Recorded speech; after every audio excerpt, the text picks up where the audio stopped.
জয় ভগবান কৃষ্ণ, জয় মা। আগামী রবিবার 19 অক্টোবর ধনতেরাস যুক্ত ভূত চতুর্দশী।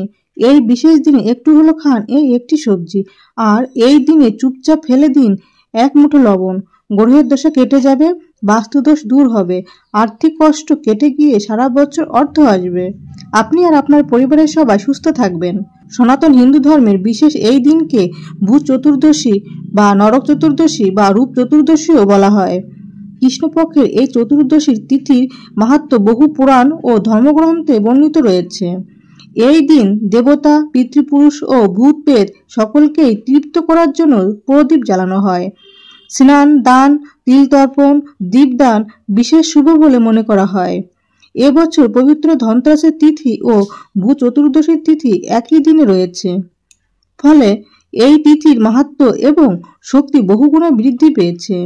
ধনতেরাস বা ধনত্রয়োদশী তিথি 18 অক্টোবর শনিবার শুরু হয়ে রবিবার দুপুর পর্যন্ত থাকছে এবং তা উদয়া তিথি হিসাবে পালিত হবে এবং এই দিনে ত্রয়োদশী তিথি ছেড়ে যাওয়ার আগের মুহূর্ত পর্যন্ত ধনতেরাসের কেনাকাটা করা যাবে। অন্যদিকে স্কন্দ পুরাণে বলা হয়েছে, ভূত চতুর্দশী রাতে 14 প্রদীপ জ্বালালে 14 প্রকারের যমদূত ও অশুভ শক্তি নিকটে আসতে পারে না। পদ্মপুরাণে উল্লেখ আছে যে এই দিনে পূর্বপুরুষদের উদ্দেশ্যে তিল, জল ও প্রদীপ দান করলে তারা প্রসন্ন হন এবং আশীর্বাদ দেন। ধর্মসিন্ধু গ্রন্থে বলা হয়েছে, ভূত চতুর্দশীর দিনে ঘরে ও বাইরে প্রদীপ জ্বালালে পূর্বপুরুষ তথা পিতৃগণ তৃপ্ত হন এবং সংসারে শান্তি আসে। ভূত চতুর্দশীর দিন সূর্যাস্তের পর 14 প্রদীপ জ্বালাতে হয়। বাড়ির দরজায়, উঠানে, রান্নাঘরে, গোয়াল ঘরে, বাড়ির পিছনের আঙ্গিনায়, বাগান, পুকুর ঘাট থাকলে পুকুর ঘাট ইত্যাদি জায়গায়। এই প্রদীপগুলি 14 দিক রক্ষক দেবতা এবং এটা চতুর্দশ ভূত পেট থেকে রক্ষা করে। ধনতেরাস যুক্ত ভূত চতুর্দশীর দিনে গঙ্গায় বা কোনো পবিত্র নদীতে স্নান করলে এবং সাধ্যমতো অন্ন, বস্ত্র বা টাকা দান করলে অনেক পুণ্য লাভ হয়। জ্যোতিষশাস্ত্রের মতেও বাস্তুদোষ ও গ্রহদোষের প্রতিকার এবং দান করার জন্য ভূত চতুর্দশীর দিনটি খুবই গুরুত্বপূর্ণ। নমস্কার বন্ধুরা, আজকে নতুন পর্বে আপনাদের সকলকে জানাই স্বাগত। আজ আমরা জানবো স্বয়ং ভগবান কৃষ্ণের বলা ধনতেরাস যুক্ত ভূত চতুর্দশীর দিনে কি করবেন আর কি করবেন না। এই দিনে কোন খাবার খাওয়া উচিত এবং কোন খাবার খাওয়া একদমই উচিত নয়। এই দিনে যে খাবারটি খেলে সারা বছর অর্থ আসবে, আপনি আর আপনার পরিবারের সবাই সুস্থ থাকবেন। এর সঙ্গে আমরা জেনে নেব ভূত চতুর্দশী রাতে কোন জায়গায় কিভাবে এক মুঠো লবণ ছড়িয়ে দিতে হয়। এই দিন যেভাবে লবণ ছড়িয়ে দিলে শনি দোষ, গ্রহ দোষ ও বাস্তুদোষ কেটে গিয়ে জীবনে আসবে সুখ ও সমৃদ্ধি। কর্মক্ষেত্রে আয় উন্নতি বাড়তে থাকবে, রোজগারের নতুন রাস্তা খুলে যাবে, এতদিনের আটকে থাকা কাজ সম্পূর্ণ করা যাবে, পরিবারের সদস্যদের রোগ ব্যাধি দূর হবে এবং আর্থিক সমস্যা কেটে গিয়ে সংসারে আসবে অর্থ ও সৌভাগ্য। আপনি ভূত চতুর্দশীর দিন কোনো ব্রত পালন করুন অথবা না করুন, তবে এই দিনে অবশ্যই শাস্ত্র অনুসারে এইভাবে এক মুঠো লবণ ফেলে দিন। তাহলেই আপনি আর আপনার পরিবার সুখ ও ঐশ্বর্য এবং সৌভাগ্যের মুখ দেখতে পাবেন। আপনার বাড়ি থেকে বাস্তুদোষ দূর হবে এবং সারা বছর মা লক্ষ্মীর কৃপা থাকবে। এছাড়াও আমরা জেনে নেব ভূত চতুর্দশীর অতি প্রাচীন ও শক্তিশালী এবং কার্যকারী 4টি উপায় বা টোটকা, যে উপায়গুলি আপনার সংসারে সুখ ও সমৃদ্ধি এনে দেবে এবং আয় উন্নতি বৃদ্ধি করবে। বন্ধুরা, পঞ্জিকা অনুসারে 18 অক্টোবর 2025 শনিবার দুপুর 12:21 কৃষ্ণপক্ষে ত্রয়োদশী তিথি শুরু হচ্ছে এবং 19 অক্টোবর রবিবার দুপুর 1:52 পর্যন্ত ত্রয়োদশী তিথি থাকবে। 18 অক্টোবর শনিবার ধন ত্রয়োদশী বা ধনতেরাস পালিত হবে। এই দিন ধন সম্পদের দেবী মা লক্ষ্মী, দেবতা কুবের ও ধনন্তরীর পুজো করা হবে। 18 অক্টোবর শনিবার ধনতেরাসের পুজোর শুভ সময় সন্ধ্যা 7:16 থেকে রাত 8:20 পর্যন্ত। শনিবার দুপুর 12:21 থেকে রবিবার দুপুর 1:52 পর্যন্ত ধনতেরাসের কেনাকাটা করা যাবে। এরপর রবিবার দুপুর 1:53 থেকে কৃষ্ণপক্ষের চতুর্দশী তিথি শুরু হচ্ছে এবং 20 অক্টোবর সোমবার দুপুর 3:45 পর্যন্ত চতুর্দশী তিথি থাকবে। ফলে চতুর্দশীর প্রদীপ দান রবিবারে হলেও উদয়া তিথি অনুসারে 14 শাক আহার গ্রহণ হবে সোমবারে। বন্ধুরা, পুরাণে বলা হয়েছে ভগবান কৃষ্ণ নরকাসুর নামক এক অসুরকে ভূত চতুর্দশীর দিনেই বধ করেছিলেন। নরকাসুর ছিলেন প্রজাদের উপর অত্যাচারী এক দানব রাজা। তার মৃত্যুর পর ভগবান কৃষ্ণ প্রজাদের বলেছিলেন এই দিনটি যেন আলোর জেলে অন্ধকার ও অশুভ শক্তির বিনাশের প্রতীক হিসেবে পালন করা হয়। তাই একে বলা হয় নরক চতুর্দশী বা ভূত চতুর্দশী। ভগবান কৃষ্ণের কথায় ভূত চতুর্দশী অন্য আরেকটি মানে আছে অন্ধকারে আলো জ্বালানো, অর্থাৎ নিজের অন্তরের অজ্ঞতা ভয় ও পাপের অন্ধকার দূর করে জ্ঞানের আলো প্রজ্বলিত করা। বন্ধুরা, ধনতেরাস যুক্ত ভূত চতুর্দশীর দিন নিষিদ্ধ খাবারের মধ্যে প্রথমে যেটির কথা বলবো সেটি হলো বিউলির ডাল। শাস্ত্র মতে এটি একটি তামসিক খাবার এবং প্রচুর পরিমাণে নেগেটিভ শক্তিকে আকর্ষণ করে। তাই ধনতেরাস যুক্ত ভূত চতুর্দশীর দিন বাড়িতে ডাল রান্না করবেন না এবং তা কোনোভাবে খাবেনও না। এছাড়া কোনো প্রকার মেঘে জাতীয় খাবার এই দিনে গ্রহণ করা উচিত নয়।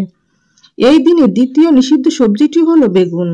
ধনতেরাস যুক্ত ভূত চতুর্দশীর দিনে বাড়িতে কখনোই বেগুন রান্না করবেন না। পরিবারের কোনো সদস্যই এই দিনে বেগুন ভাজা বা বেগুনের কোনো তরকারি খাবেন না। এই দিনে বেগুন খেলে বাড়িতে অসুখ বিসুখ লেগেই থাকবে। সুতরাং এই দিন কোনোভাবেই বেগুন দিয়ে তৈরি কোনো খাবার মুখে তুলবেন না। এছাড়াও এই দিন আমিষ খাবার যেমন মাছ, মাংস, ডিম, মসুর ডাল, পেঁয়াজ, রসুন ইত্যাদি তামসিক আহার এড়িয়ে চলুন। বন্ধুরা, এই দিনে কোন জায়গায় কিভাবে এক মুঠো লবণ ছড়িয়ে দিতে হয় সেটা জানার আগে খুব দ্রুত আমরা জেনে নেব ভূত চতুর্দশীর অতি প্রাচীন ও শক্তিশালী এবং কার্যকরী 4টি উপায় বা টোটকা। এগুলি আপনার সংসারের আয় উন্নতি বৃদ্ধির জন্য অত্যন্ত ফলপ্রদায়ক।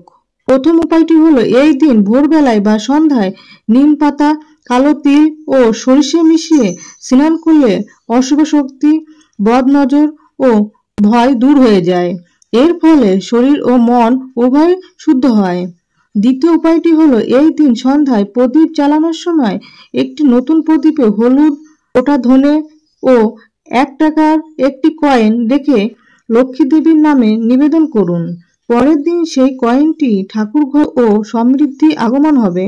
তৃতীয় উপায়টি হলো 1 টুকরো লাল কাপড়ে 7টি কালো তিল, একটি নিম পাতা ও একটি 1 টাকার কয়েন বেঁধে দরজার উপর টানিয়ে রাখুন। এটি পরের পূর্ণিমা পর্যন্ত রাখুন। তারপর নদী বা কোনো গাছের নিচে ফেলে দিন। এর ফলে বদ নজর, জাদু, অশুভ শক্তি থেকে রক্ষা পাওয়া যায়। চতুর্থ উপায়টি হলো স্ত্রী যদি স্বামীর দীর্ঘায়ু ও পারিবারিক সুখ চান তবে ভূত চতুর্দশী রাতে স্বামীকে বসিয়ে তার সামনে একটি প্রদীপ জ্বালিয়ে লক্ষ্মী নারায়ণের নাম স্মরণ করুন। এর ফলে দাম্পত্য জীবনে শান্তি, মায়া ও দীর্ঘায়ু প্রাপ্ত হয়। মনে রাখবেন, ধনতেরাস যুক্ত ভূত চতুর্দশীর টোটকা বা উপায় তখনই কার্যকরী হয় যখন এগুলি ভক্তি, নিষ্ঠা ও আন্তরিকতার সঙ্গে পালন করা হয়। বন্ধুরা, ধনতেরাস যুক্ত ভূত চতুর্দশীর দিন পরিবারের সবাই একটু হলো খান ঝিঙের তরকারি। শাস্ত্রে বলা হয়েছে এই দিনে ঝিঙের তরকারি খেলে শরীরের সাত্ত্বিক গুণ বৃদ্ধি পায় এবং তা পজিটিভ এনার্জিকে আকর্ষণ করে। তবে সেই ঝিঙের তরকারি যেন নিরামিষ হয় এবং অবশ্যই তা ভগবান কৃষ্ণ, মা লক্ষ্মী, দেবতা কুবের এবং ধনন্তরী দেবকে নিবেদন করে তবেই খাবেন। এই সবজিটি খেলে ভগবান কৃষ্ণ ও মা লক্ষ্মীর কৃপায় সারা বছর অর্থ আসবে এবং আপনি আর আপনার পরিবার সুস্থ থাকবেন। বন্ধুরা, ধনতেরাস যুক্ত ভূত চতুর্দশী রাতে লক্ষ্মী প্রাপ্তির জন্য প্রদীপ ও লবণ একত্রে ব্যবহার করার বিশেষ মন্ত্রসহ উপায় বা টোটকা। এটা করলে আয় উন্নতি, সংসারে সমৃদ্ধি ও দেবী লক্ষ্মীর কৃপা নিয়ে আসার জন্য অত্যন্ত ফলপ্রদায়ক। ভূত চতুর্দশীর দিন সন্ধ্যা 6টা থেকে রাত 9টার মধ্যে দীপদান ও আপনার পিতৃপুরুষদের স্মরণ করার পর এই উপায় বা টোটকাটি করবেন। এর জন্য আপনার প্রয়োজন হবে একটি মাটির প্রদীপ, অল্প ঘি বা সরষের তেল, তুলার তৈরি সলতে, অল্প রান্নার লবণ, একটি 1 টাকার কয়েন। কয়েনটি রূপোর হলে সবচেয়ে ভালো হয়। সম্ভব না হলে 1 টাকার বা 5 টাকার কয়েন ব্যবহার করতে পারেন। এর সঙ্গে কিছুটা চাল, একটা গোটা হলুদ, একটা এলাচ ও একটা তুলসী পাতা। সন্ধ্যা 6টার পর শুদ্ধ বস্ত্রে ঠাকুর ঘরে ঠাকুরের আসনের সামনে পূর্ব দিকে মুখ করে বসুন। একটি পরিষ্কার পাত্রে কিছু চাল ছড়িয়ে তার উপর প্রদীপ স্থাপন করুন। প্রদীপে ঘি বা সরষের তেল দিন। প্রদীপ জ্বালানোর আগে অল্প কিছুটা লবণ প্রদীপের পাশে রাখুন এবং বলুন লবণে নাশ্বতী দারিদ্র্যং লবণে সর্বমঙ্গলম। তারপর লবণটি মা লক্ষ্মীর কাছে দারিদ্রতা দূর করার প্রতীক হিসাবে মনে মনে নিবেদন করবেন। তারপর প্রদীপের সামনে একটি 1 টাকার কয়েন বা 5 টাকার কয়েন রাখুন এবং বলুন, হে মা লক্ষ্মী, এই দারিদ্রতা নাশক দীপের সঙ্গে আমার গৃহে সমৃদ্ধি আনো। এরপর প্রদীপ জ্বালিয়ে এই লক্ষ্মী মন্ত্র 11 বার জপ করুন। ওং রিং শ্রীঐ নমঃ। তারপর করজোড়ে লক্ষ্মী দেবীর উদ্দেশ্যে বলুন, মা লক্ষ্মী, আজ ভূত চতুর্দশীর পবিত্র রাতে অন্ধকারের মধ্যে তোমার আলো জ্বালালাম। আমার ঘর থেকে যেন দারিদ্রতা, ভয় ও অশুভ শক্তি দূর হয়ে যায় এবং তুমি স্থায়ীভাবে আমার সংসারে বিরাজ করো।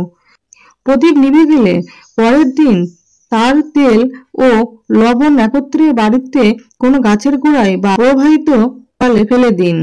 কয়েনটি পরিষ্কার করে ঠাকুরের আসনের কাছে বা মানিব্যাগে রাখুন। এটি লক্ষ্মীর তাবিজ হিসাবে কাজ করবে। এই কাজটি করার সময় প্রদীপের পাশে একটি তুলসীর পাতা, একটি হলুদ ও একটি এলাচ রাখলে মা লক্ষ্মী দ্রুত সন্তুষ্ট হন।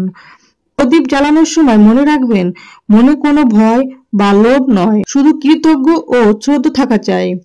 এই দিন রাতে অন্তত একটি প্রদীপ ঠাকুর ঘরে জ্বলতে দিন।